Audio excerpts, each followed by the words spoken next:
নমস্কার বন্ধুরা, কেমন আছেন সবাই? আমি কিন্তু খুবই ভালো আছি। জানি আবারও অনেক দিন পর আমি ভিডিও দিচ্ছি। এই যে দেখুন কোথা থেকে আজকের ভিডিওটা স্টার্ট করলাম। এই লাইফের প্রথমবার চলে এসেছি চন্দননগর, তাও কাকার সাথে। কাকা বলল যাবি চল। কাকারও প্রথম, আমারও প্রথম। সেই বুঝে দেখুন প্যান্ডেল কি, লাইটিং কি, আর পুরোটাই শুধু ওয়াও। আর ঠাকুরগুলো এত মিষ্টি আর এত বড় বড় ঠাকুর এই প্রথম দেখলাম আমি। এইটা দেখুন পুরো গাছ দিয়ে চারিদিকে শুধু গ্রিনারি আর গ্রিনারি।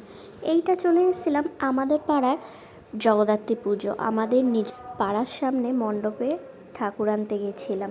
খুব মজা করেছিলাম। আর দেখুন কারখানায় ঢুকেছিলাম।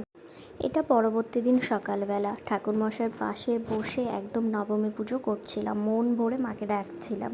দেখুন তো আমাদের মণ্ডপের মাটা কত মিষ্টি হয়েছে, খুব সুন্দর এবং খুবই পরিপাটি নিখুঁত কাজ আমাদের কারিগরের। যাই হোক দেখুন এইখানে সমস্ত জোগাড় করা হয়ে গেছে।